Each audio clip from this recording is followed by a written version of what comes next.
और हृदय में भाव सही होना चाहिए। भाव से अगर भोजन करते हैं वो भी अच्छा लगता है, भाव से भजन सुनते हैं वो भी अच्छा लगता है। भाव से अगर नमक के रोटी कोई खिला दे तो उसमें भी स्वाद प्राप्त होता है। लेकिन भाव अगर नहीं है, 56 प्रकार आगे में परोस कोई दे, फिर भी अच्छा नहीं लगता है। क्योंकि भगवान श्री कृष्ण के लिए दुर्योधन के यहाँ 56 प्रकार का व्यंजन बना था। 56 प्रकार। लेकिन दुर्योधन बड़ा अहंकारी आदमी था, घमंडी। उसको अपना बड़े बुजुर्गों का वो सम्मान नहीं करता था। तो भगवान कृष्ण क्या कहे, दुर्योधन मेरे पेट में तिल रखने का भी जगह नहीं है, हमको भूखे नहीं है। और उसी समय भगवान कहाँ गए, विदुर जी के घर पर गए, जो दासी पुत्र थे। लेकिन पूर्व जन्म का एक श्राप था उनको, विदुर को, क्योंकि वो साक्षात यमराज धर्मराज थे। पूर्व जन्म में श्राप के कारण धरती पर उन्हें जन्म लेना पड़ा दासी के कोख से। मांडव ऋषि को सूली पर जब चढ़ा दिया गया था तो मांडव ऋषि कई दिन तक सूली पर बैठे रहे, लेकिन उनका कुछ नहीं हुआ, बाल विवाह का नहीं हुआ। तो जिस राजा ने उनको सूली पर चढ़ाया, वो राजा आके उनसे क्षमा याचना किया कि हमसे बड़ी भूल हुई संत जन, हम बहुत गलती किए आपके साथ, हम आपको पहचान नहीं सके, हमको क्षमा कर दीजिए, जो सजा हो हमको दीजिए, हम सजा भुगतने को तैयार हैं।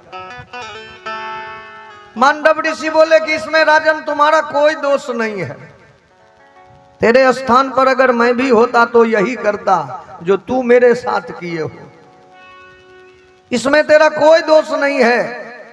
ये बात हम यमराज से जाके पूछते हैं कि ऐसा आखिर मेरे साथ उसने किया क्यों, हम तो कोई गलती नहीं किए थे, फिर भी इतना बड़ा सजा हमको दिया उसने।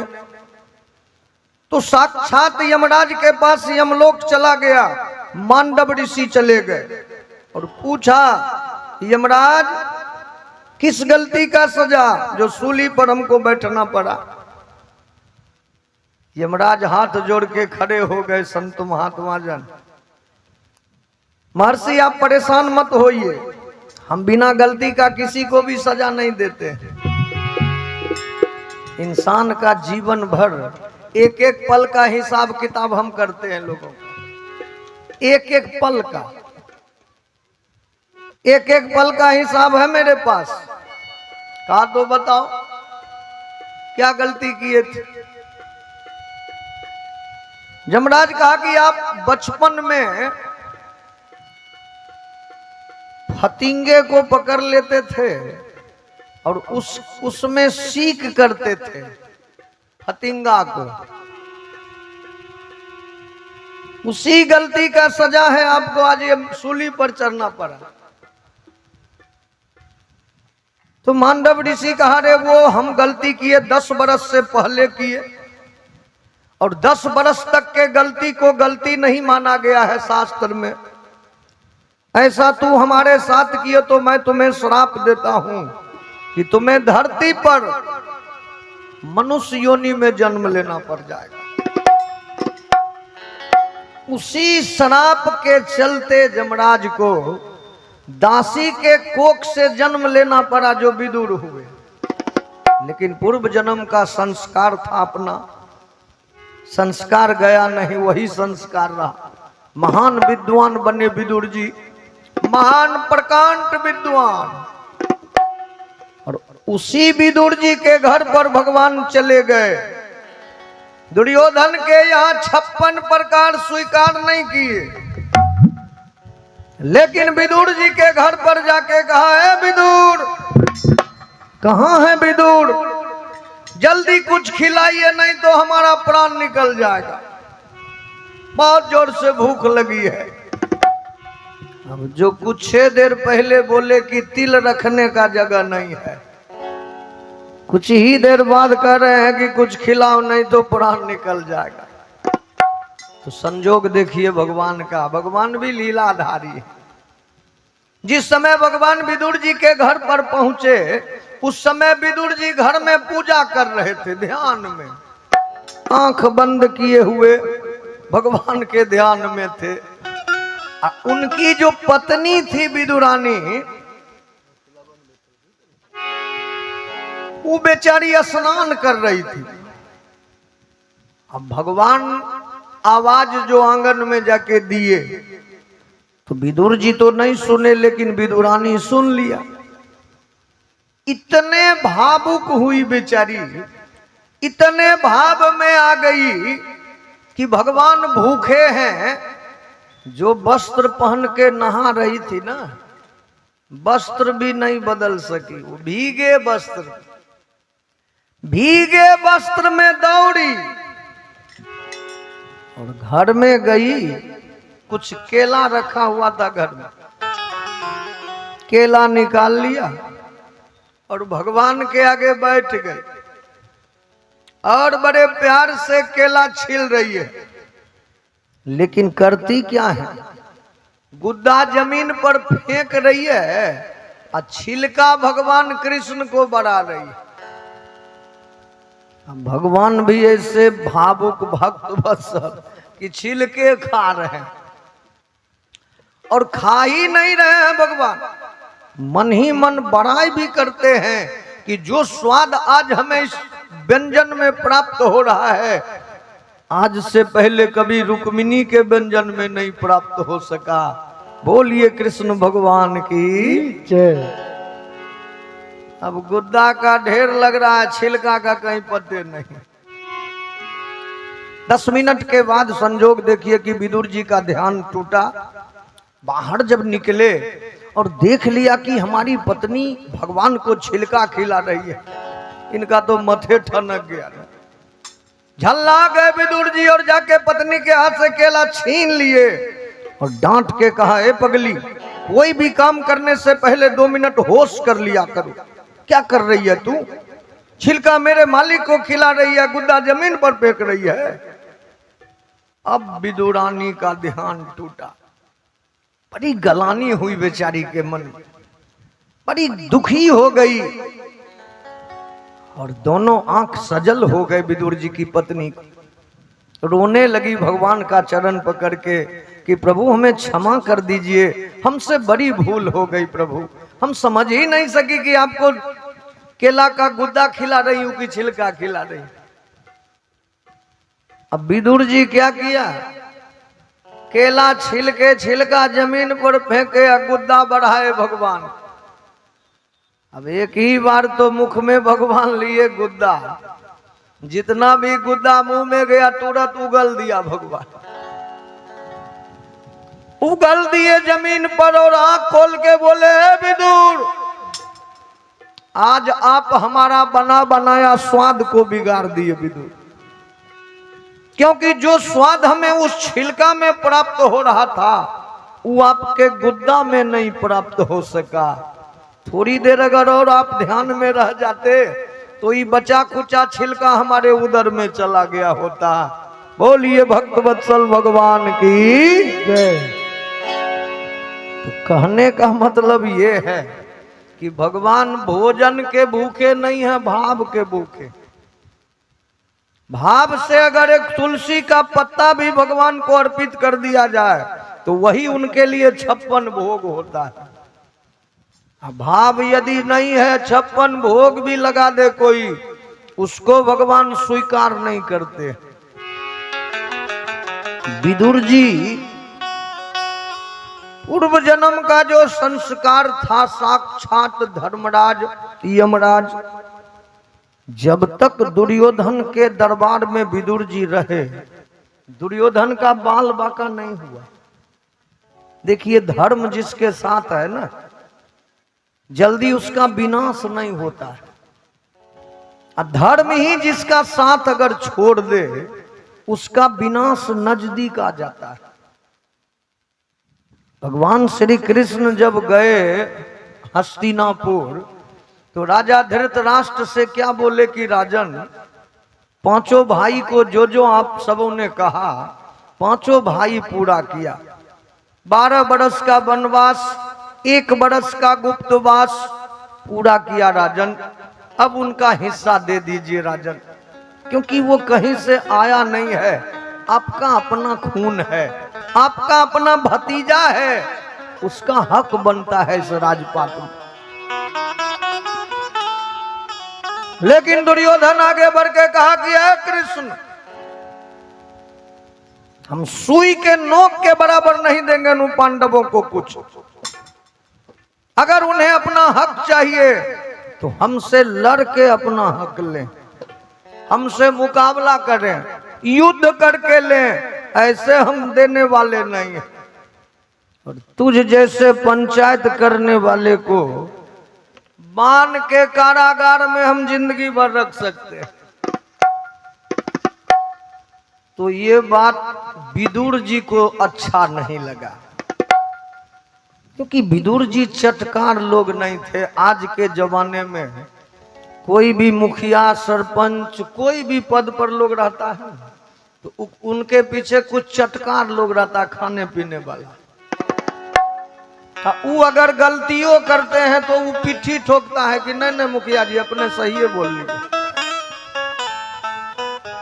तो गलती भी करे और रोके नहीं, वो सबसे बड़ा दुश्मन है धरती पे। हम अगर कोई गलती कर रहे हैं, आप हमारे अगर सच्चे हितैषी हैं तो आप हमको रोकिएगा कि मोहन जी यहां आप गलती कर रहे हैं, आप ऐसा मत कीजिए, ये सही नहीं है, तब आप हमारे सच्चा हितैषी हो। अब हम गलतियों कर रहे हैं, आप पीठों थपथपा रहे हैं, तो समझ जाइए कि उससे बड़ा दुश्मन इस दुनिया में कोई किसी का नहीं है। लेकिन अब तो मुंह पर लोग बड़ाई खोजता है कि कितना लोग हमारा बड़ाई करे, लेकिन वो सच्चा मित्र नहीं है। विदुर जी कोई गलत आदमी नहीं थे, सच्चे लोग थे, सच्चा सुझाव देना शुरू किया। धृतराष्ट्र से क्या कहा है राजन, हम आपके महामंत्री हैं राजन, हम आपको अच्छा सुझाव दे रहे हैं।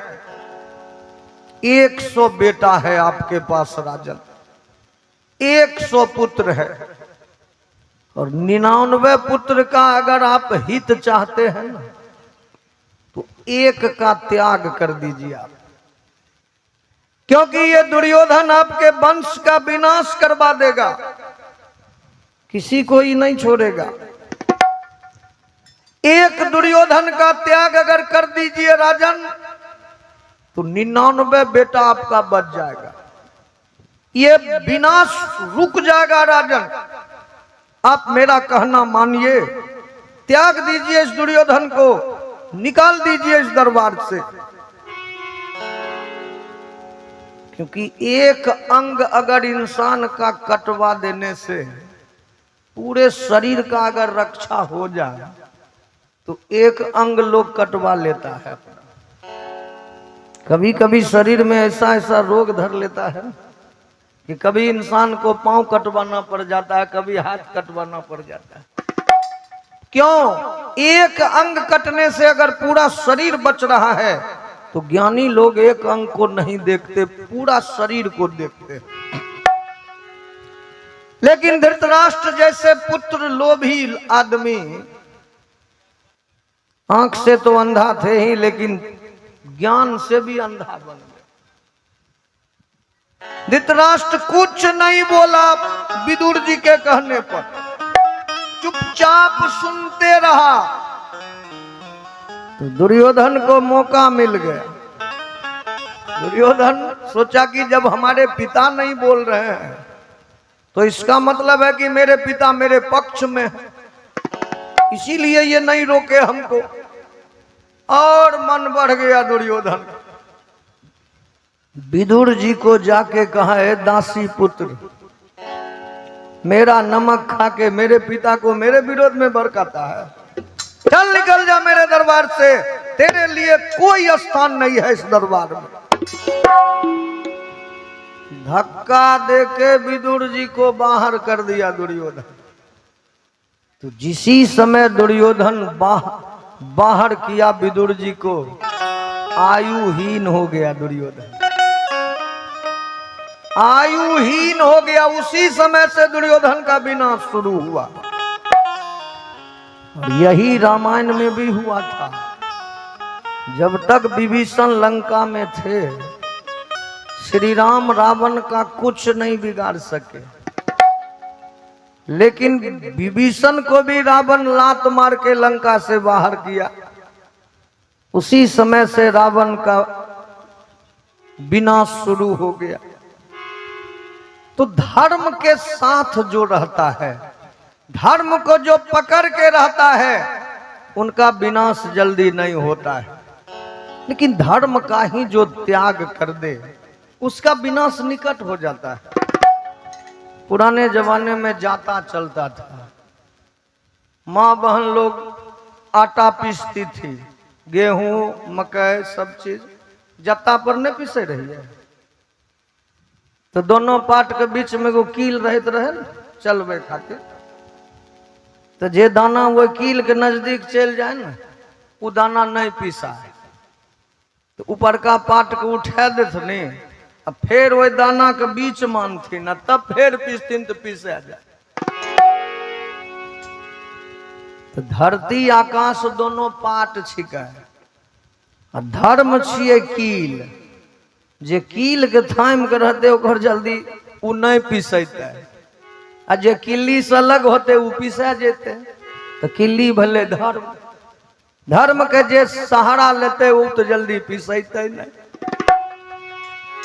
तो दुनिया में आज तक देखा गया है कि सत्य मार्ग पर चलने वाला लोग परेशान जरूर हुआ है, लेकिन वो पराजित नहीं हुआ है।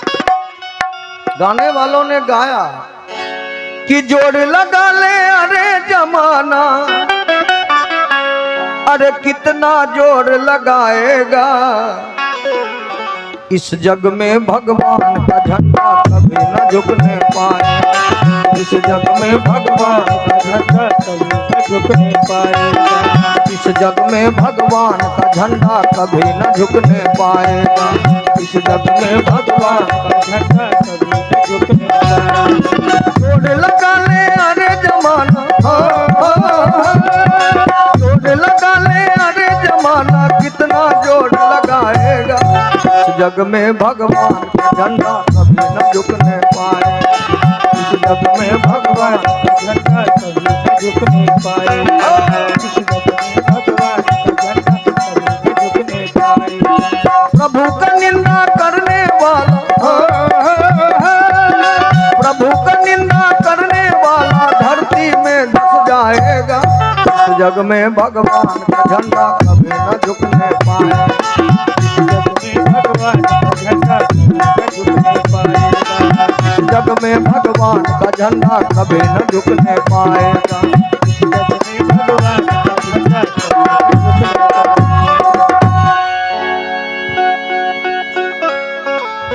जोर लगा ले अरे जमाना, कितना जोर लगाएगा। इस जग में भगवान का झंडा कभी न झुकने पाएगा। प्रभु का निंदा करने वाला धरती में धस जाएगा। जो धर्म का विरोध करेगा, धर्म के लिए विरोध के लिए खड़ा होगा, उसका विनाश संभव है। और सत्य पर चलने वाला इतिहास गवाह है कि परेशान हुए हैं लेकिन पराजित नहीं हुए। अंत में भगवान कृष्ण कहा है राजन, गर न्याय चाहो तो आधा दो, उसमें भी यदि बाधा हो तो दे दो केवल 5 ग्राम, रख लो अपनी धरती तमाम। 5 भाई है पांडव, तो कम से कम 5 गांव भी तो दे दो ना। उसी में गुजारा कर लेगा।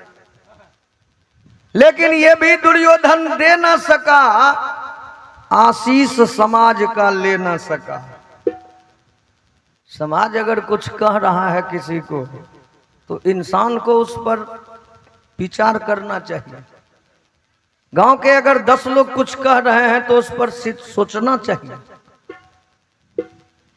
मानना चाहिए। जो नहीं मानता है वो पछताता है पीछे चलकर। अंत में भगवान को दुर्योधन कहा कि मैं सुई के नोक के बराबर नहीं दूंगा। भगवान कहा तो जैसी तुम्हारी मर्जी दुर्योधन, तुम अगर युद्ध चाहते हो तो अब युद्ध ही होगी, और ऐसी युद्ध होगी दुर्योधन कि इतिहास बन जाएगा उस युद्ध का। ना आज तक कभी हुई है और शायद होगी भी नहीं ऐसी युद्ध। तो महाभारत हुआ। जिस कुरुक्षेत्र के मैदान में कौरव और पांडव लड़े थे, आज भी वहां आप जाइएगा ना तो वहां की जो मिट्टी है वो लाल मिट्टी है, खून में सने हुए। 18 दिन तक लड़ाई चली थी कौरव और पांडव के बीच। कितनी माताओं की गोद सुनी हो गई, कितनी बहनों का मांग सुना हो गया, कितने बच्चे अनाथ हो गए थे महाभारत होने से। उस कुरुक्षेत्र के मैदान में कौन वीर किसके साथ कैसे लड़ते थे, 1-2 दृश्य में पहले आप सबों को बतलाऊं। पहला दृश्य कि मार अर्जुन की न कौरव सह सके, अहो मार अर्जुन की न कौरव सह सके, मरने वाले हाथ तक न सह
मार अर्जुन की ना कौरव सह सके, मरने वाले हाय तक न कह सके।